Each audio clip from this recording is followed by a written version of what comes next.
మందకృష్ణ మాదిగ నాయకత్వంలో ఈరోజు తెలంగాణ వ్యాప్తంగా నిరాహార దీక్షలు, రిలే నిరాహార దీక్షలు, ధర్నా కార్యక్రమాలు జరుగుతుంటే ఉస్మానియా యూనివర్సిటీలో మాత్రం విద్యార్థులని, రీసెర్చ్ స్కాలర్ని, మేధావులని ఎండలో కూర్చోబెడతారా? మాట నిలుపుకో, అసెంబ్లీలో మాట్లాడిన మాట నిలుపుకో ముఖ్యమంత్రి. నీకు మాదిగ చేత అండగా ఉంటుంది, ఇప్పటిదాకా అండగా ఉండదు. నేను రాజకీయంగా పొందబెట్టేది మాత్రం మాదిగలు అనేది నీకు అర్థమవుతుంది.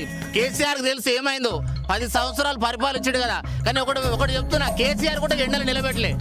కేసీఆర్ కూడా 10 సంవత్సరాల పరిపాలన ఎండలు నిలబెట్టలే.